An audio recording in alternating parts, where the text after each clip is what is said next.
meeting, well, my friends are doing this Messianic dancing, and Doricia's doing it, and Stella's doing it, and I said to her, how do you get involved in this? How did you get involved in this? And she said, well, we just do it a couple of times a week, and anybody can do it. You don't have to have any qualifications, you just come. Yeah. And I love it.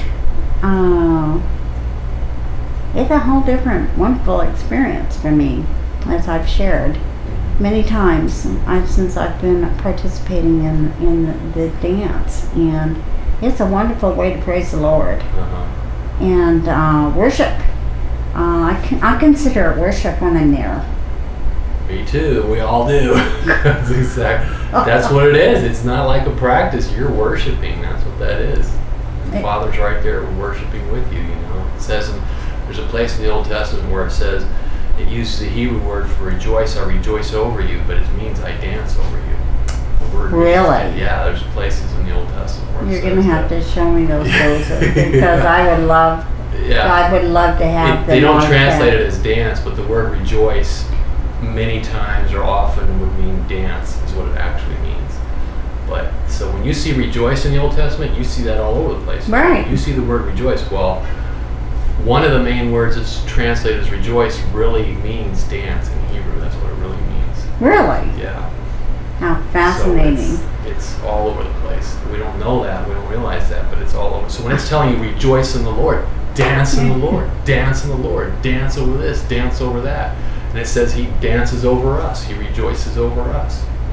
So, yeah. Well, I just love the story about David, you know, dancing in the street. And he has just, and I've studied him a lot, and I just love his heart. Right. And the visual of him dancing in the street before all of the people. Yeah. And then the reaction of his wife, Michael. Yeah, right. And she just disdained the fact that he would do such a thing. And he just felt so strongly about his love for God. That was the last time he had anything to do with her. And so you knew where his heart was. And I love his heart. And if I could ever be that kind of Christian, so that even with all the ups and downs of my life, I just feel like, and like we were talking about dance being just total worship, singing in choir in that environment and practicing the music, you really learn the words to the song, and you really have a chance to absorb it. The meanings of the phrasing of songs. And to me, that is a whole worship experience.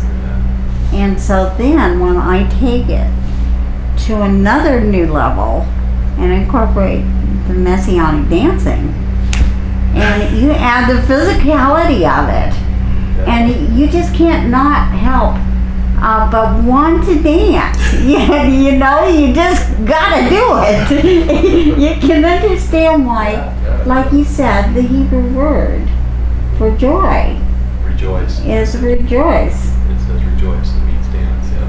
Unbelievable. Oftentimes it means dance when it says that. It's like the first time I went to dance, and the first song that we danced to was "Come, Now is the Time to Worship." Whoa, it's only one of my favorite songs. So this was significant. So that one touched me immediately. And then later on that night we did a dance to the Our Father, and then Psalm 23. The two most significant prayers, you might say, in the Old Testament. Boom, or you know, we did dance to, and there hasn't been a night really that I've been going that had this order, a combination of of songs Oh, that were danced to in one segment.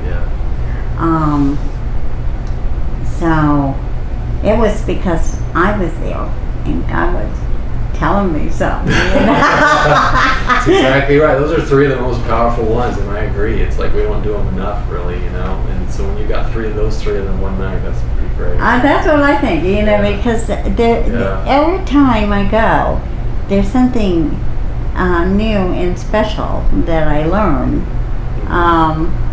But that particular night, it was like God was just really cementing in my mind that yes, this was where you need to be. You will love this.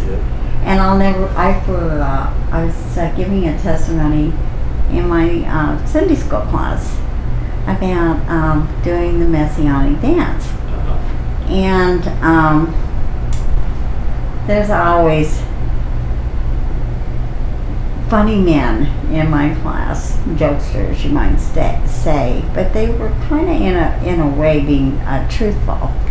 And one of the guys said, "Oh, now the Baptists approve of dancing," you know. And I thought, you know, that's kind of really an odd comment. And that if they were more knowledgeable and really understood what it was all about, they wouldn't make a joke about it, and they wouldn't make a comment quite like that. You know, it's a teaching opportunity for the church